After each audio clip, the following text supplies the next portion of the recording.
Dear Esther, I sometimes feel as if I've given birth to this island. Somewhere between the longitude and latitude, a split opened up, and it beached remotely here. No matter how hard I correlate, it remains a singularity, an alpha point in my life that refuses all hypothesis. I return each time leaving fresh markers that I hope, in the full glare of my hopelessness, will have blossomed into fresh insight in the interim.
Donnelly reported the legend of the hermit, a holy man who sought solitude in its most pure form.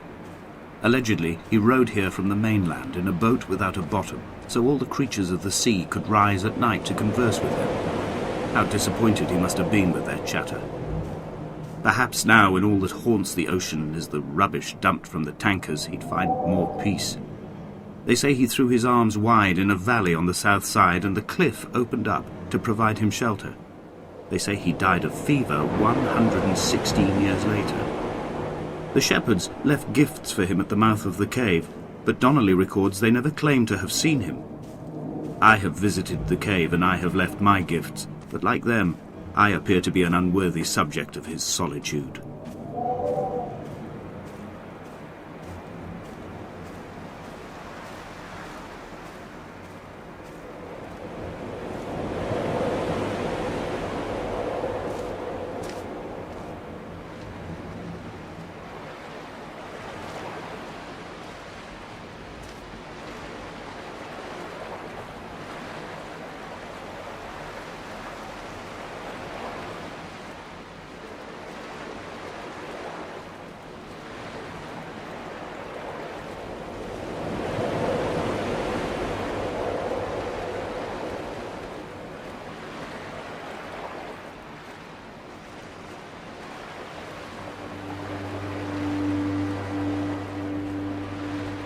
Those islands in the distance, I'm sure, are nothing more than relics of another time, sleeping giants, somnambulist gods laid down for a final dreaming. I wash the sand from my lips and grip my wrist ever more tightly. My shaking arms will not support my fading diaries.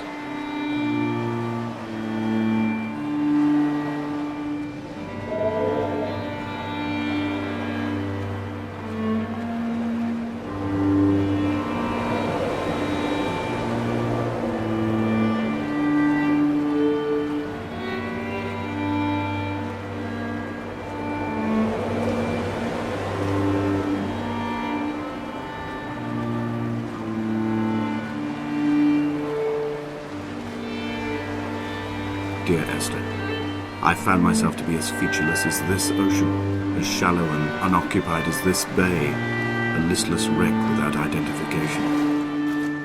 My rocks are these bones, and a careful fence to keep the precipice at bay. Shot through me caves, my forehead a mount.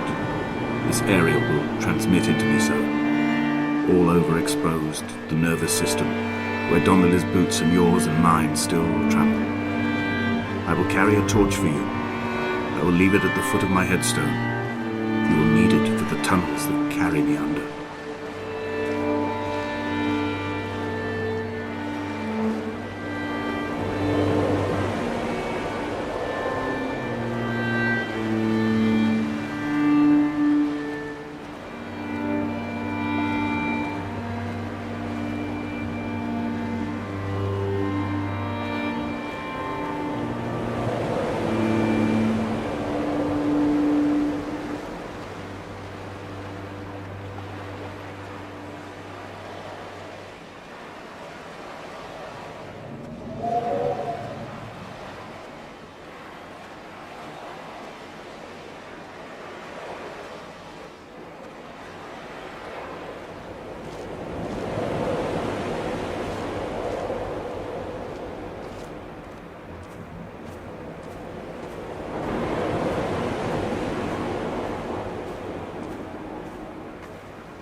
reading Donnelly by the weak afternoon sunlight.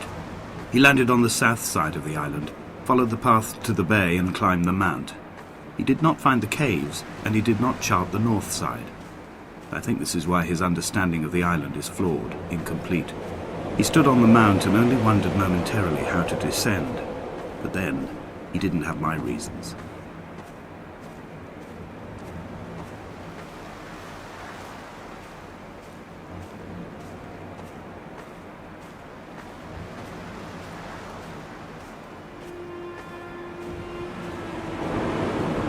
When someone had died or was dying, or was so ill they gave up what little hope they could sacrifice, they cut parallel lines into the cliff, exposing the white chalk beneath. You could see them from the mainland or the fishing boat, and know to send aid or impose a cordon of protection, and wait a generation until whatever pestilence stalked the cliff paths died along with its hosts. My lines are just for this: to keep any would-be rescuers at bay. The infection is not simply of the flesh.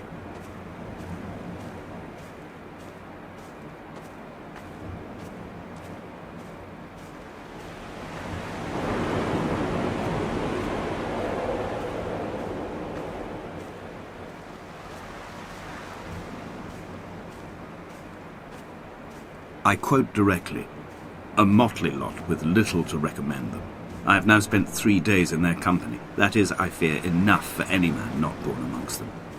Despite their tedious inclination to quote scripture, they seem to me the most God-forsaken of all the inhabitants of the Outer Isles. Indeed, in this case, the very gravity of that term, forsaken by God, seems to find its very apex. It appears to me that Donnelly, too, found those who wander this shoreline to be adrift from any chance of redemption. Did he include himself in that, I wonder?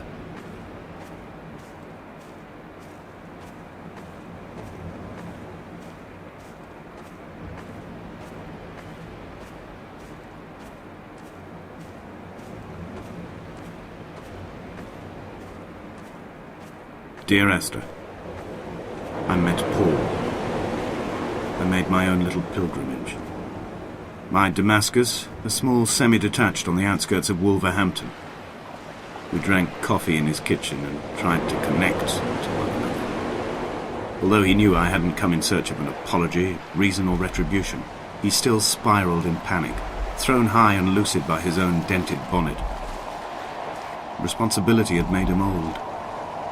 Like us, he'd already passed beyond any conceivable boundary of life. I would leave you presents outside your retreat, in this interim space between cliff and beach. I would leave you loaves and fishes, but the fish stocks have been depleted and I've run out of bread. I would row you back to your homeland in a bottomless boat, but I fear we would both be driven mad by the chatter of the sea creatures.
The vegetation here has fossilized from the roots up. To think they once grazed animals here, the remnants of occupation being evidence to that. It is all sick to death. The water is too polluted for the fish.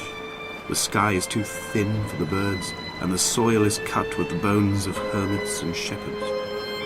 I've heard it said that human ashes make great fertilizer, that we could sow a forest from all that is left of your hips and ribcage, with enough left over to thicken the air and repopulate the bay.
Dear Esther, I have now driven the stretch of the M5 between Exeter and Bristol over 21 times.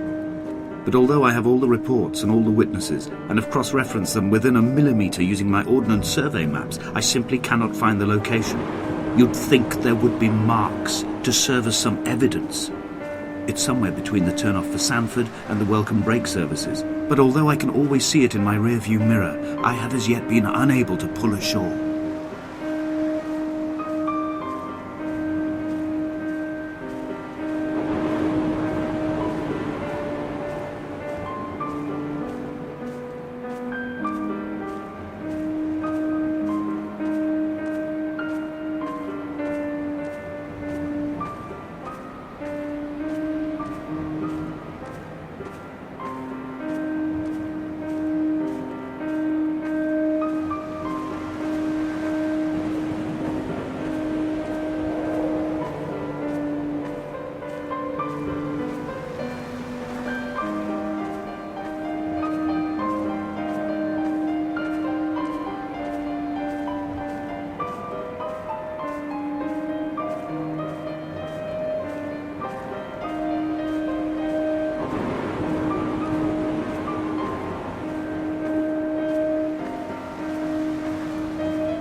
It's only at night that this place makes any sluggish effort at life.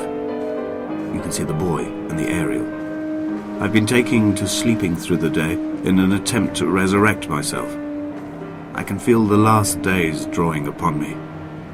There's little point now in continuation. There must be something new to find here. Some nook or some cranny that offers a perspective worth clinging to. I've burnt my bridges. I've sunk my boats and watched them go to water.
There must be a hole in the bottom of the boat.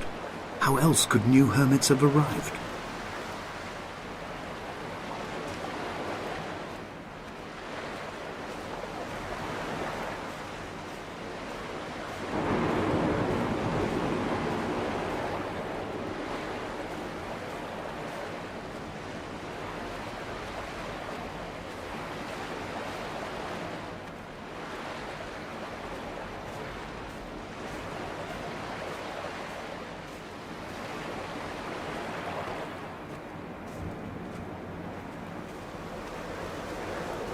I had kidney stones, and you visited me in the hospital.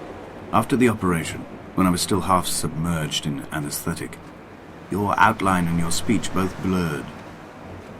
Now my stones have grown into an island and made their escape, and you have been rendered opaque by the car of a drunk.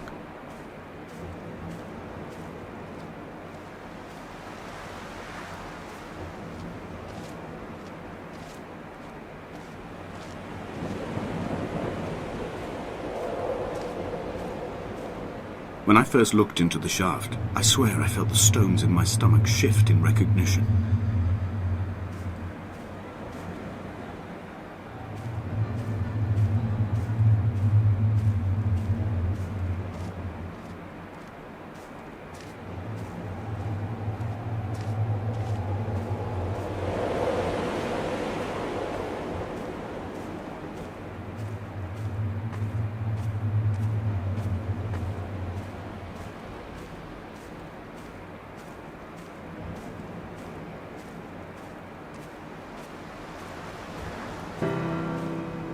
I've begun my ascent on the windless slope of the western side.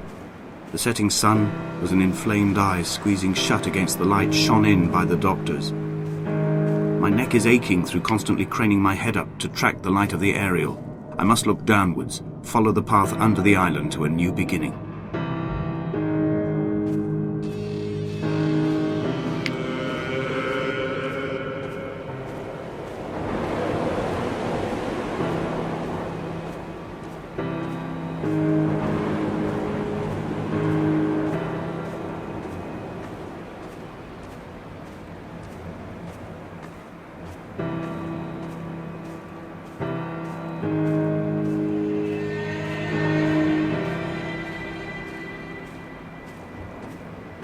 The bothy was constructed originally in the early 1700s. By then, shepherding had formalized into a career. The first habitual shepherd was a man called Jakobsen, from a lineage of migratory Scandinavians. He was not considered a man of breeding by the mainlanders. He came here every summer whilst building the bothy, hoping eventually that becoming a man of property would secure him a wife and a lineage. Donnelly records that it did not work. He caught some disease from his malcontented goats and died 2 years after completing it. There was no one to carve white lines into the cliff for him either.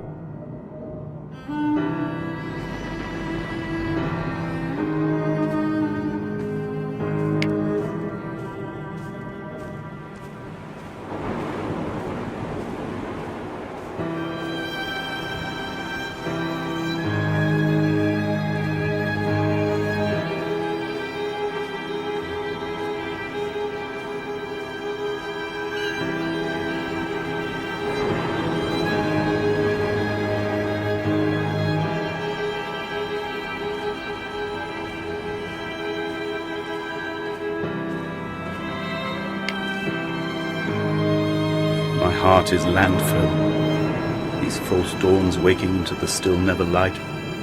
I sweat for you in the small hours and wrap my blankets into a mass. I have always heard the waves break on these lost shores, always the gulls forgotten. I can lift this bottle to my ear, and all there ever is for me is this Hebridean music.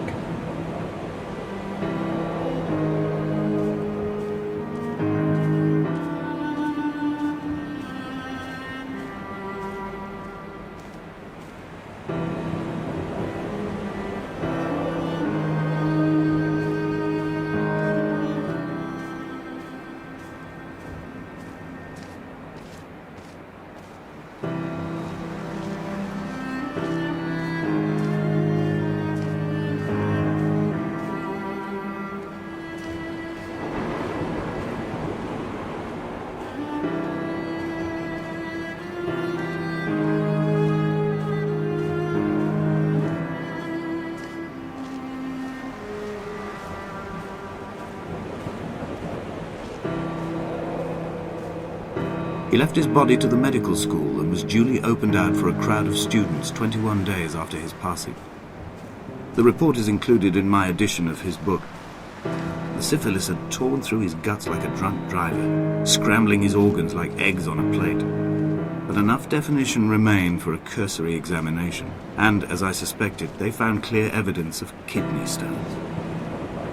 He's likely to have spent the last years of his life in considerable pain. Perhaps this is the root of his laudanum habit.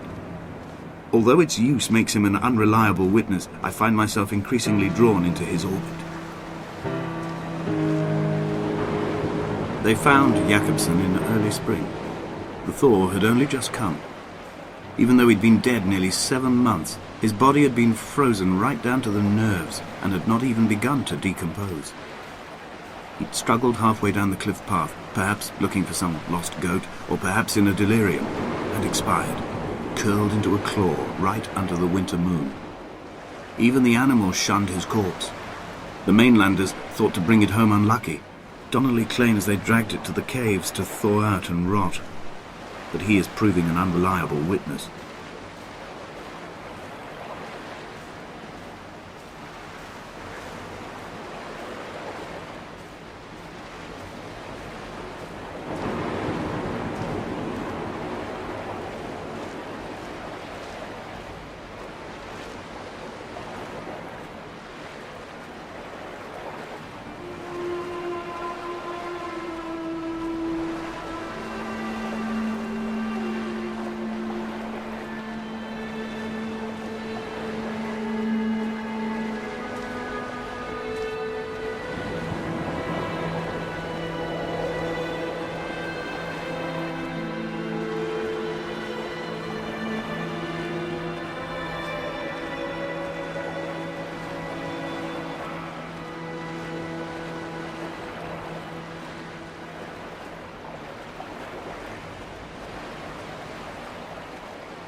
Climbing down to the caves, I slipped and fell and have injured my leg. I think the femur is broken.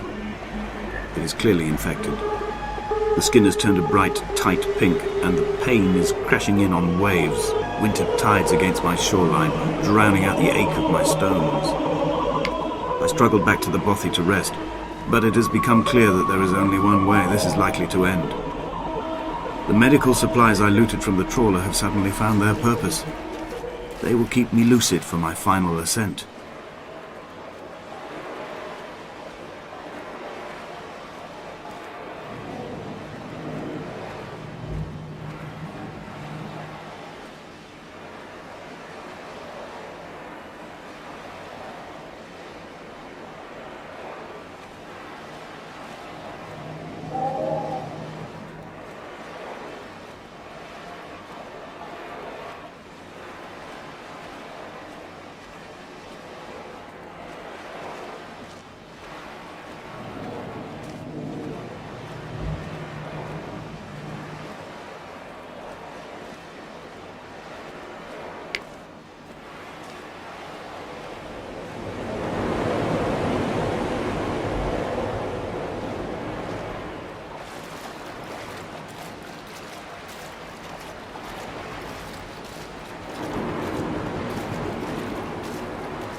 Donnelly did not pass through the caves. From here on in, his guidance, unreliable as it is, has gone from me. I understand now that it is between the two of us and whatever correspondence could be drawn from the wet rocks.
It was as if someone had taken the car and shaken it like a cocktail. The glove compartment had been opened and emptied with the ashtrays and the boot. It made for a crumpled museum, a shattered exhibition.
I am travelling through my own body, following the line of infection from the shattered femur towards the heart. I swallow fistfuls of painkillers to stay lucid. In my delirium, I see the twin lights of the moon and the Ariel shining to me through the rocks.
This cannot be the shaft they threw the goats into. It cannot be the landfill where the parts of your life that would not burn ended up. It cannot be the chimney that delivered you to the skies. It cannot be the place where you rained back down again to fertilize the soil and make small flowers in the rocks.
I sat here and watched two jets carve parallel white lines into the sky.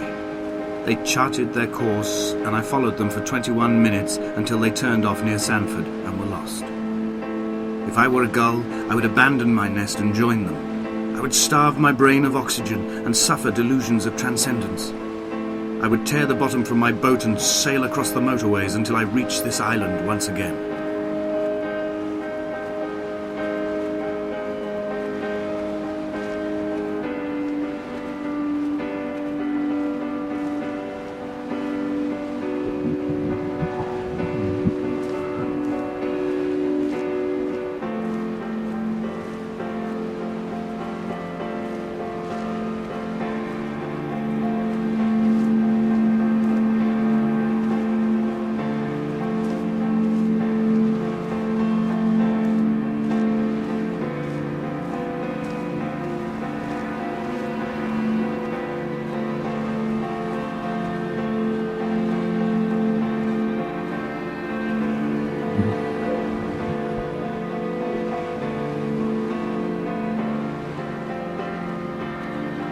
Dear Esther, I find each step harder and heavier. I drag Donnelly's corpse on my back across these rocks, and all I hear are his whispers of guilt, his reminders, his burnt letters, his neatly folded clothes. He tells me I was not drunk at all.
There were chemical diagrams on the mug he gave me coffee in, sticky at the handle where his hands shook.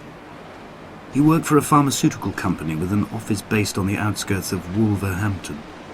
He'd been travelling back from a sales conference in Exeter, forming a strategic vision for the peddling of antacid yoghurt to the European market. You could trace the connections with your finger, join the dots, and whole new compounds would be summoned into activity.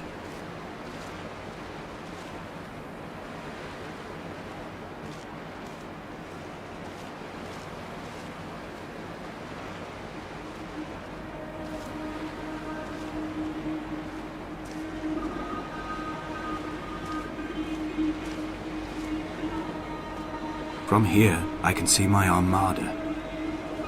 I collected all the letters I'd ever meant to send to you, if I'd have ever made it to the mainland, but had instead collected at the bottom of my rucksack, and I spread them out along the lost beach. Then I took each and every one, and I folded them into boats. I folded you into the creases, and then, as the sun was setting, I set the fleet to sail. Shattered into 21 pieces, I consigned you to the Atlantic, and I sat here until I'd watched all of you sink.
The pain in my legs sent me blind for a few minutes as I struggled up the cliff path. I swallowed another handful of painkillers, and now I feel almost lucid. The island around me has retreated to a hazed distance, whilst the moon appears to have descended into my palm to guide me. I can see a thick black line of infection reaching for my heart from the waistband of my trousers. Through the fugue, it's all the world like the path I have cut from the lowlands towards the aerial.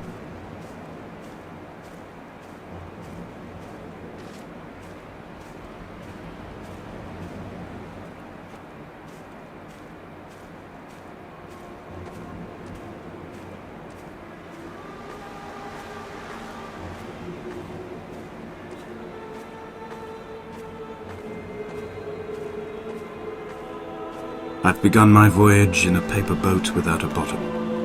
I will fly to the moon in it. I've been folded along a crease in time, a weakness in the sheet of life.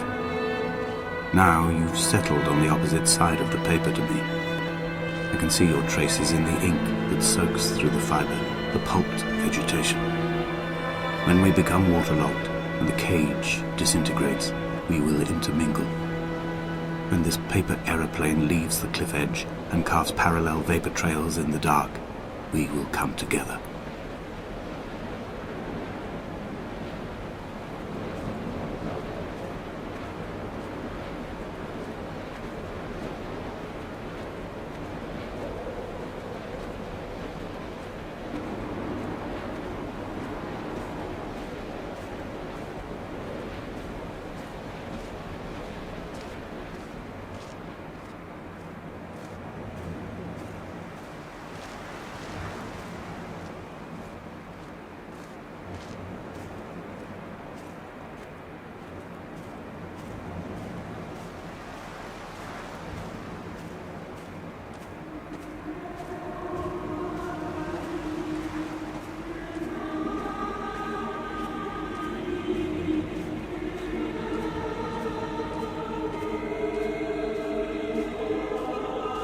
If only Donnelly had experienced this, he would have realized he was his own shoreline, as am I. Just as I am becoming this island, so he became his syphilis, retreating into the burning synapses, the stones, the infection.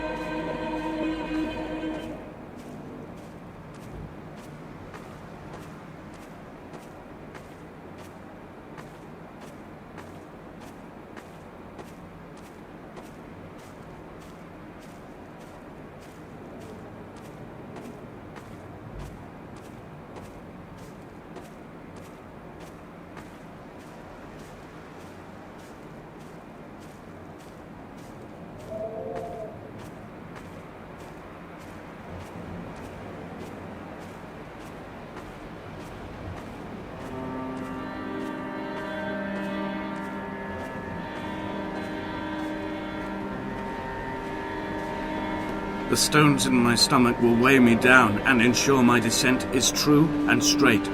I will break through the fog of these godforsaken pills and achieve clarity. All my functions are clogged, all my veins are choked. If my leg doesn't rot off before I reach the summit, it will be a miracle.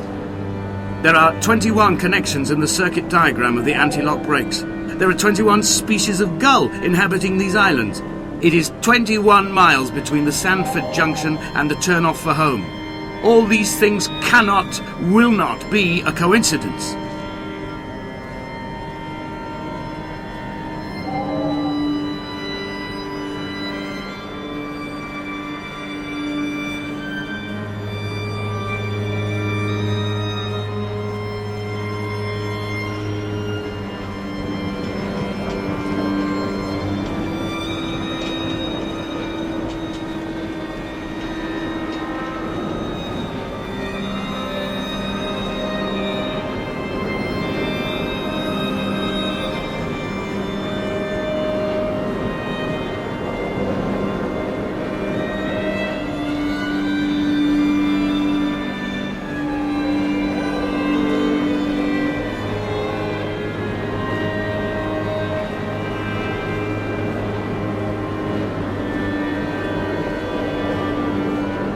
He was not drunk, Esther. He was not drunk at all. He had not drunk with Donnelly or spat Jakobsen back at the sea. He had not careered across the lost shores and terminal beaches of this nascent archipelago. He did not intend his bonnet to be crumpled like a spent tissue by the impact. His windscreen was not star-studded all over like a map of the heavens. His paintwork etched with circuit diagrams, strange fish to call the gulls away. The phosphorescence of the skid marks lighting the M5 all the way from Exeter to Damascus.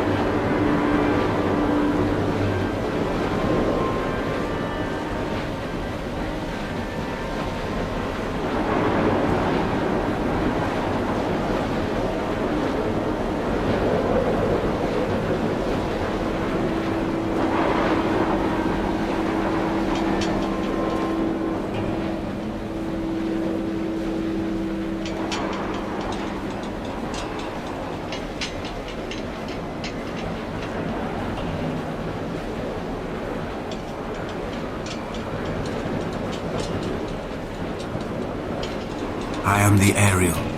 In my passing, I will send news to each and every star.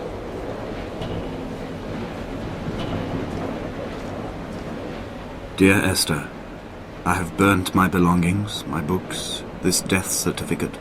Mine will be written all across this island. Who was Jakobsen? Who remembers him? Donnelly has written of him, but who was Donnelly? Who remembers him? I have painted, carved, hewn, scored into this space all that I could draw from him. There will be another to these shores to remember me. I will rise from the ocean like an island without bottom, come together like a stone, become an Ariel, a beacon, that they will not forget you. You've always been drawn here. One day the gulls will return and nest in our bones and our history. I will look to my left and see Esther Donnelly flying beside me. I will look to my right and see Paul Jakobsen flying beside me. They will leave white lines carved into the air to reach the mainland, where help will be sent.